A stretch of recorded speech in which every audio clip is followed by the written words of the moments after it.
এর ক্ষেত্রে কিন্তু মাননীয় সংসদ সদস্য নিজেরাই আর্গুমেন্ট করেছেন।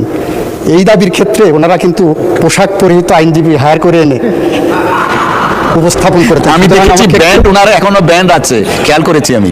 বারের যেই দাবিটা, যার পক্ষ থেকে আজকে আমি এখানে কথা বলছি মাননীয় স্পিকার, সেখানে বলা হচ্ছে যে আমাদের প্রতি বছর যেই ফিটা আমরা পরিশোধ করি সেটা মৃত্যুর আগ পর্যন্ত লয়াররা সেই ফিটা আর তুলতে পারে না।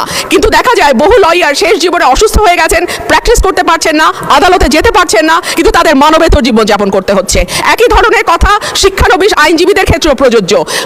মাসে 2000-5000 টাকা তাদেরকে সিনিয়ররা দেন, কখনো দেন কখনো দেন না। তাদের সকলের জন্য মাননীয় অসংখ্য ধন্যবাদ মাননীয় সদস্য, আইন বিচার ও সংসদ বিষয়ক মন্ত্রী জনাব আসাদুজ্জামান, ধন্যবাদ আপনাকে।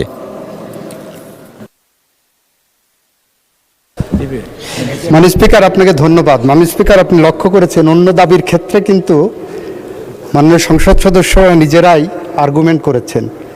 এই দাবির ক্ষেত্রে ওনারা কিন্তু পোশাক পরিহিত আইনজীবী হায়ার করে এনে উপস্থাপন করেছেন। আমি দেখেছি ব্যান্ড, ওনার এখনো ব্যান্ড আছে, খেয়াল করেছি আমি। সুতরাং আমাকে একটু রোয়েশ হয়ে বুঝে শুনে উত্তর দিতে হবে মাননীয় স্পিকার। মাননীয় স্পিকার, আইনজীবী যে দাবিগুলো করেছেন খুব জুসি দাবি, খুব ভালো দাবি, খুব জনপ্রিয় দাবি, কিন্তু ছাঁটাই প্রস্তাবের রুলস অফ প্রসিজিওরের 118 অনুচ্ছেদের 118 বিধিতে যে পেরিফেরি করে দেওয়া হয়েছে সেই আলোকে করা হয়নি বলে এটা মিসকনসেপ্ট আর্গুমেন্ট। সুতরাং এই আর্গুমেন্ট আমি গ্রহণ করতে পারছি না মাননীয় স্পিকার। মাননীয় স্পিকার, মাননীয় বিরোধী দলীয় সংসদ সদস্যদের মধ্য থেকে দুই ধরনের দাবি এসেছে।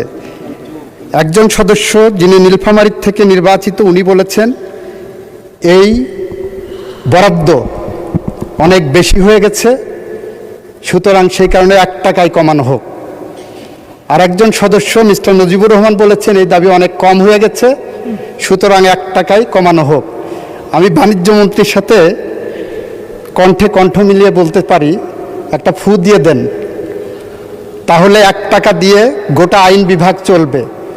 অথবা বিকল্প হিসেবে বলতে পারি 1 টাকা দিয়ে যদি আইন বিভাগ চালানোর জন্য বলা হয় তাহলে যেভাবে চলবে, তাহলে আমার বিচার বিভাগ দরকার নাই, আইন বিভাগ দরকার নাই, এটা একটা পুলিশি রাষ্ট্র হয়ে যাক।